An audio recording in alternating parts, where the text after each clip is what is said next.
Cada día me levanto con Hola y bienvenido a nuestro espacio del reto del día. Hoy nuestro formato de conversaciones con un invitado muy especial, el pastor Alejandro García, quien nos cuenta su testimonio, su historia, las enseñanzas que le dejó esta historia, esta experiencia y cómo podemos nosotros poder aplicar una enseñanza de estas a nuestra vida diaria. Todo para que seamos edificados, fortalecidos y crezcamos en el conocimiento de Dios. Así que quédate con nosotros en este mensaje y Dios te siga bendiciendo. Bienvenido. una conversación con el que me dio la salvación. Mi vida entera es su canción. Conversaciones, pura bendición. Escucha bien, mi gente. Aquí está la Entonces uno empieza tal vez como a razonar, ay, ¿será que sí me equivoqué? ¿Será que no? Pero pues habíamos venido con una convicción, con una tranquilidad en el corazón y allí pasa algo interesante y es que estuvimos allí unas horas ahí, nos meten en un lugar, eso es como dos patios, dilo tú, ¿sí? Y eso estaba lleno de gente en esos dos patios, como dos canchitas de microfútbol pequeñas ahí en cemento, pero eso habían como unas 300 personas y cuando llegamos a ese lugar tú veías niños llorando, mujeres llorando y yo decía, claro, ahí la tensión no decía, Dios mío, ¿dónde, dónde? Yo creo que aquí ya como que no. Señor, El drama. el drama, sí. Yo traté, nos acomodaron por ahí en un rincón, busqué un lugar tranquilo, pues mira que encontramos como un salón que era de vidrio y con aire acondicionado, y ahí nos metimos y nadie nos dijo nada y tendimos unas colchonetas ahí a esperar, no que teníamos que esperar. Y yo miraba todo, yo desde esa habitación de vidrio, yo miraba a toda la gente, sí, yo decía, Señor, toda esta gente con angustia, yo te tengo a ti que por lo menos me das paz, pero a ellos, ¿quién les da paz? Y empecé yo a entrar como en esa necesidad de predicarles a todos, pero yo decía, ¿cómo hago para predicarles a toda esta gente? Y yo ahí en esa lucha, yo no, si lo hago, no lo hago, si lo hago, yo ahí haciendo como pereza, pero también con esa aflicción de verlos a ellos así como estaban, ¿sí? Como sin esperanza. Y pasa algo después de unas horas, yo decido ponerme en pie ahí en el patio y así en voz en cuello, como dicen, alcé la voz y gritando, alzando, hablando fuerte, empecé a predicarles de Jesucristo. Me subí ahí en un andén y desde ahí empecé a hablar durísimo. Todo el patio se cayó. Todos los dos patios que te digo quedaron en un silencio grandísimo. Y claro, eso fue sorprendente. Hasta los niños se quedaron callados porque los niños iban corriendo, unos llorando, otros corriendo, otros gritando. Todo el mundo se quedó en silencio. Y el susurro que se empezó a escuchar fue cuando hicimos la oración de recibir a Cristo. Entonces, te puedo decir que, o sea, uno escucha el murmullo de todo el mundo, yo cerré los ojos y empecé a hacer la oración allí, y escuchas todo el murmullo de la gente recibiendo a Cristo. Entonces, vale la pena, ¿sí? O sea, vale la pena, valió la pena haber sido retenido en ese momento allí, y empiezas tú entonces ya a pasar del aburrimiento al, uy, sí valió la pena, por algo Dios nos trajo acá. Y pasa algo curioso, que apenas yo digo amén a la oración, se abre el portón grande y entran los agentes de migración con nuestros pasaportes, solo los de nosotros, esa gente ya llevaba días. A mí me decían que unos llevaban una semana, otros 15 días, sabíamos que llevaban 2 meses ahí. Entonces eso era como una cárcel. Y a las horas que apenas yo dije amén, se abre el portón y entran los de inmigración y me entregan los pasaportes. Me dice, váyase, se pueden ir. Entonces fue una experiencia muy hermosa porque Mía, incluso Mía, que es mi hija pequeña en ese momento, ella tenía 6 añitos, ella empieza a gritar toda contenta y decir, Jesús abrió la puerta, decía, Jesús abrió la puerta. Ella entendía que Dios había hecho un milagro en ese momento. Entonces, pero también la decisión de pararse a predicar, la decisión de dejar a un lado mi dolor y mi pena por querer cumplir un propósito, porque para eso fuimos llamados, ¿no? Entonces, decisiones. Así es, y eso es interesante porque realmente la crisis puede producir en nosotros o silencio o deseo de testificar, ¿no? De contar las maravillas de Dios, de orar, de clamar. Y creo que eso es una decisión. Yo creo que Dios no va a tomar esa decisión por nosotros, sino que somos nosotros los que asumimos cómo vamos a enfrentar la crisis. Si la vamos a enfrentar desde la fe o la vamos a enfrentar desde el desánimo, ¿no? Sí, sí, así es. Así es.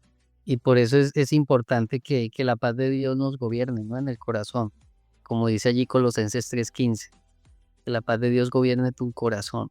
Y esa paz solamente uno la puede, eso es algo sobrenatural, solo puedes tener en comunión con Dios. Cuando ya salimos hacia adelante, a nosotros no nos dejan montar en el avión porque pues hubo problemas ahí. O sea, había como mucho obstáculo, empecé yo a notar allí en el camino, que no nos deja montar al avión, que migración y todo. Entonces decidimos avanzar en bus. Entonces, cuando, cuando más adelante es que sucede eso.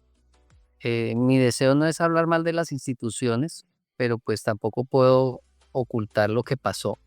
A nosotros nos retienen en Zacatecas la policía estatal de Zacatecas y ellos nos bajan del bus, pero pasan cosas muy curiosas. O sea, yo creo que tu vida está en las manos de Dios en los momentos, en todo momento, aun en los momentos más oscuros de tu vida. No creas que Dios se ha alejado de ti, Él está allí. Yo hablo con el comandante de ese retén y le digo, mire, colabórenos, ¿cómo me va? Mi hijo chiquito tenía 4 años, Alejito allí, eh, estaba con fiebre y eran las 3 de la mañana. Yo le decía, tenga misericordia, mi hijo tiene fiebre. El hombre, yo lo miraba a los ojos y él me miraba a los ojos. Y él agacha la cabeza cuando yo le digo, vea, colabóreme, tenga misericordia. Él agacha la cabeza, se queda callado unos segundos, es como pensando, decidiendo, ¿sí? Decidiendo. Y me dice, levanta la cabeza y me mira y me dice, porque voy a tener misericordia, los voy a dejar aquí conmigo. Así yo no entendía eso, yo decía como así, pues para mí la misericordia, bueno, sigan tranquilos, pero luego entiendo por qué. Más adelante, aunque este retén no fue el que nos entregó, ellos mismos nos entregan a la Policía Estatal de Zacatecas allí.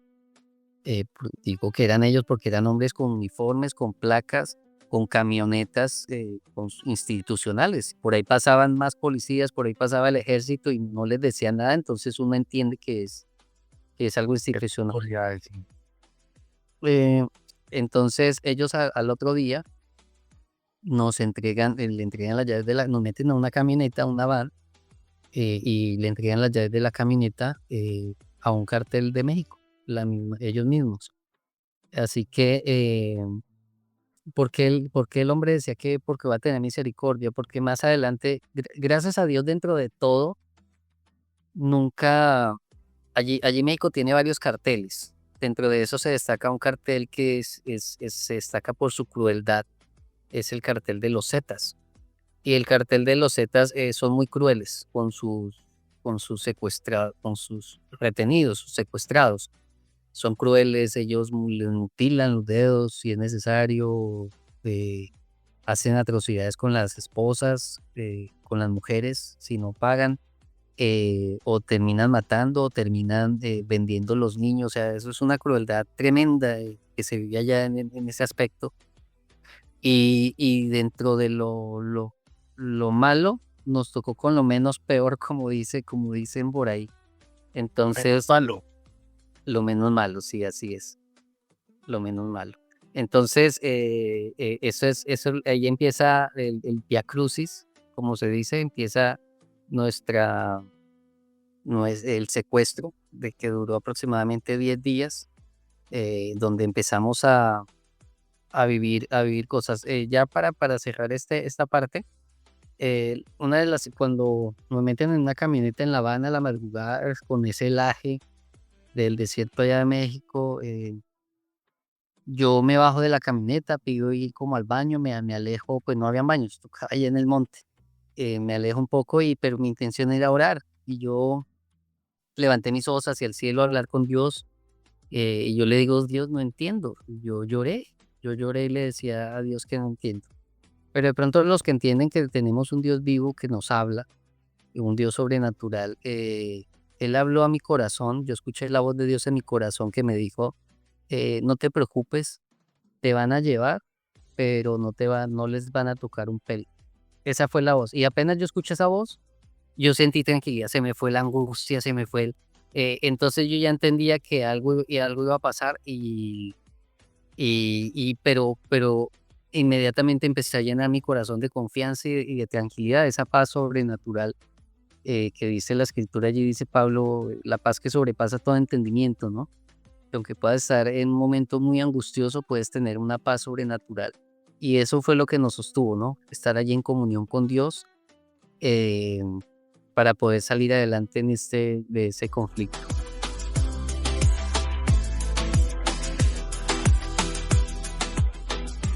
Bueno, y después de este mensaje, de esta experiencia que nos comparte el pastor Alejo, desde, bueno, una experiencia muy íntima, muy personal que vivió junto a su familia y que nos deja lecciones, le dejó lecciones a él, nos deja lecciones a nosotros que nos pueden ser muy útiles para aplicar en muchas situaciones, muchas circunstancias de nuestra vida, pero que más allá de las situaciones y circunstancias, sabemos que tenemos un Dios, un Padre Celestial, que nos ama, que nos guarda y que ha prometido estar con nosotros todos los días hasta el fin del mundo.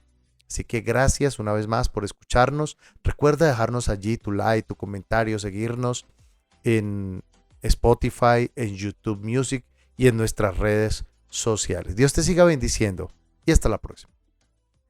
Mi historia es real, no es casualidad.